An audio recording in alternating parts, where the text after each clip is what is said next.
Welcome back to my channel the homework classroom রিয়াবেজে সবাইকে স্বাগতম। আজকে চলে এসেছি আমি একটি নতুন ভিডিও নিয়ে। দ্বিতীয় পর্যায়ক্রমিক মূল্যায়ন 2026 পঞ্চম শ্রেণীর বিষয় বাংলা পূর্ণমান 30। প্রথমে একের দাগের আছে সঠিক উত্তরটি বেছে নিয়ে পূর্ণ বাক্যে লেখো যে কোনো পাঁচটি। 1 × 5 = 5। প্রশ্ন আছে ব্যাঙের সঙ্গে ভগবানের প্রসাদে গিয়েছিল বাঘ, সিংহ, ঘোড়া, হাতি। এই প্রশ্ন উত্তর হবে বাঘ। 2 নম্বরে আছে লিমেরিক কার লেখা? সত্যজিৎ রায়ের, এডওয়ার্ড লিমিরেকের, জন লিয়ারের। এই প্রশ্ন উত্তর হবে এডওয়ার্ড লিয়ারের। পরে প্রশ্ন আছে কবি খুশির অগাধ লুটোপুটি খুঁজে পান পথে, মাঠে, নদীতে, ঘাটে। প্রশ্ন উত্তর হবে মাঠে। কুমির আর শেয়াল মিলে প্রথমে চাষ করেছিল আলু, আখ, ধান, পাট। এই প্রশ্ন উত্তর হবে আলু। পরে প্রশ্ন আছে গাছের মুকুটের লক্ষ্য মাছ কি দিয়ে তৈরি? এই প্রশ্ন উত্তর হবে সোনা, রূপা, মণি, হিরে। এই প্রশ্ন উত্তর হবে হিরে। পরে আছে ব্যাঙ স্বর্গে যাবার পথে প্রথম সাক্ষাৎ ঘটেছিল যার সঙ্গে? সাপ, মৌমাছি, বাঘ, প্রজাপতি। এই প্রশ্ন উত্তর হবে মৌমাছি। পরে প্রশ্ন আছে ঝড় কবিতায় ঝড় এসেছিল ভোরবেলা, সকালবেলা, দুপুরবেলা, সন্ধ্যাবেলা। এই প্রশ্ন উত্তর হবে দুপুরবেলা। 2 নম্বর তারা গেছে পূর্ণ বাক্যে উত্তর দাও যে কোনো পাঁচটি। 1 × 5 = 5।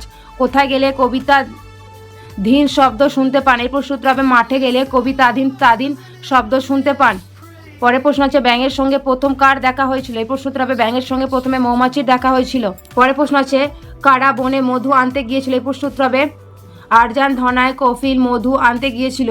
পরে প্রশ্ন আছে ধনায় কিসের মন্ত্র জানে? এই প্রশ্ন উত্তর হবে ধনায় মৌমাছিকে ভুল পথে চালিত করার মন্ত্র জানে। পরে প্রশ্ন আছে মায়াতরু কবিতায় উল্লেখিত ভালুকটির জ্বর কখন আসতো? এই প্রশ্ন উত্তর হবে বৃষ্টি হলে ভালুকের কম্প দিয়ে জ্বর আসতো। পরে প্রশ্ন আছে প্রথমবারের আবেদনে ফণী মনসার গাছ জুড়ে কেমন পাতা হয়েছিল? এই প্রশ্নের উত্তর লিখবে প্রথমবারের আবেদনে ফণী মনসা গাছ জুড়ে সোনা পাতা হয়েছিল। পরের প্রশ্ন হচ্ছে শিব ঠাকুরের সঙ্গে কার বিয়ে হয়েছিল? এই প্রশ্ন উত্তর লিখবে শিব ঠাকুরের সঙ্গে 3 কন্যার বিয়ে হয়েছিল। পরের প্রশ্ন হচ্ছে শিয়ালকে ঠকাতে আখ চাষের সময় কুমির কি ফোন দিয়ে এঁটেছিল? এই প্রশ্ন উত্তর হবে শিয়ালকে ঠকাতে আখের চাষের সময় কুমির আসার দিকে আখ নেয়ার ফোন দিয়ে এঁটেছিল। পরের প্রশ্ন হচ্ছে একদিক সকালবেলায় যে মাত্রা শুরু করলো সে কে? এই প্রশ্ন উত্তর হবে এখানে সে বলতে ব্যাঙের কথা বলা হয়েছে। 3 নম্বর দাগের প্রশ্ন আছে 3 নম্বর দাগের আছে নিচের ভাষায় লেখো যে কোনো 4টি। 2 × 4 = 8। প্রশ্ন আছে মধু কাটাতে 3 জন লোক চাই। 3 জন লোক কি কাজ করে? এই প্রশ্ন উত্তর লিখবে মধু কাটার ক্ষেত্রে প্রথমে এমন একজনকে চাই যে চট মুড়ি দিয়ে গাছে উঠে চাক কাটবে।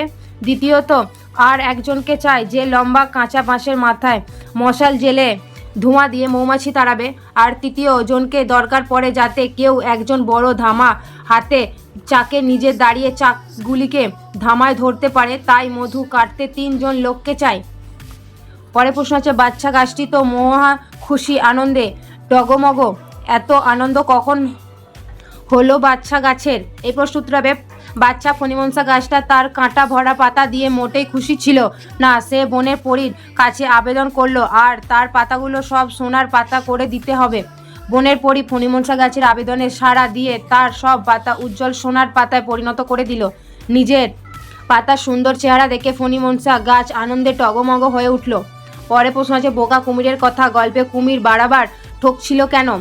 এই প্রশ্ন উত্তর লিখবে এই গল্পে কুমির ছিল বোকা আর শিয়াল ছিল চালাক, আর চাষবাস সম্বন্ধে কুমিরের ধারণাও ঠিকঠাক ছিল না, তাই বারবার সে ঠকে গিয়েছিল।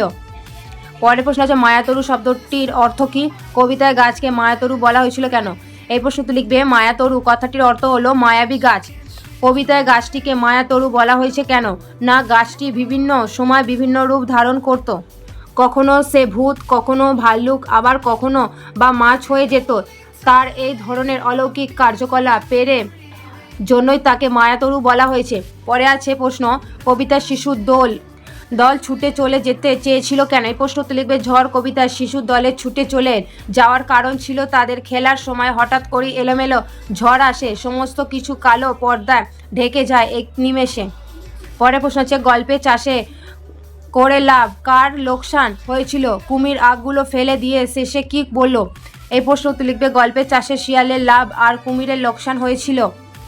কুমির আগগুলো ফেলে দিয়ে শেষে শিয়ালকে জানিয়েছিল সে শিয়ালের সঙ্গে আর চাষ করবে না, কেননা শিয়াল তাকে বড় ঠকায়। পরের প্রশ্ন হচ্ছে বৃষ্টি পড়ে টাপুর টুপুর কবিতায় কোন কোন কাল্পনিক চরিত্রের নাম করা হয়েছে?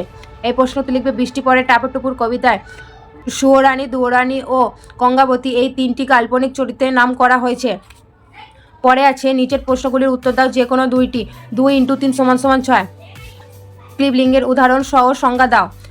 উত্তর হবে যেসব শব্দের দ্বারা পুরুষ বা নারীর কাউকেই বোঝানো হয় না তাদের ক্লিবলিঙ্গ শব্দ বলা হয়, যেমন টেবিল। 2 নম্বর আছে বচন বলতে কি বোঝো? বাংলায় বচন কত প্রকার ও কি কি? প্রত্যেক ক্ষেত্রে 2টি করে উদাহরণ দাও। এই প্রশ্নের উত্তর লিখবে কোনো প্রাণী বা বস্তুর সংজ্ঞা বা পরিমাণ সম্বন্ধে যে চিহ্ন কোনো ধারণা দেয় তাকে বচন বলে। বাংলায় বচন 2 প্রকার, একক বচন ও বহু বচন। একক বচনে হচ্ছে মেয়ে, ছাত্র উদাহরণ। বহু বচনে মেয়েরা, ছাত্ররা উদাহরণ। 3 নম্বর দাগের আছে লিঙ্গ পরিবর্তন করো। নায়ক, পাঠক। প্রশ্ন উত্তর লিখবে নায়ক, নায়িকা, পাঠক, পাঠিকা। পরে প্রশ্ন আছে লিঙ্গ পরিবর্তন করো। সাহেব, কবি। এই প্রশ্ন উত্তর লিখবে সাহেব, মেম, কবি, মহিলা, কবি। পরে প্রশ্ন আছে বচন পরিবর্তন করো। লোকটি, বন্ধুর। এই প্রশ্ন উত্তর লিখবে লোকটি, লোকগুলি, বন্ধু, বন্ধুরা। পরে আছে পত্র রচনা করো। 6 নম্বর, একটা যে কোনো লিখলে 6 নম্বর। প্রশ্ন আছে বার্ষিক পরীক্ষার ফল জানিয়ে তার পিতার কাছে পুত্রের পত্র অথবা শারীরিক অসুস্থতার জন্য বিদ্যালয়ে অনুপস্থিতির কারণ জানিয়ে প্রধান শিক্ষক মহাশয়কে পত্র। আজকে ছিল এই পর্যন্তই, দেখা হচ্ছে পরের ভিডিওতে। তোমরা প্রশ্নগুলি ভালো করে পড়বে, এই প্রশ্নগুলি আসায় পরীক্ষার অনেকটা সম্ভাবনা আছে, এবং বন্ধুদের সাথে শেয়ার করতে কিন্তু ভুলো না।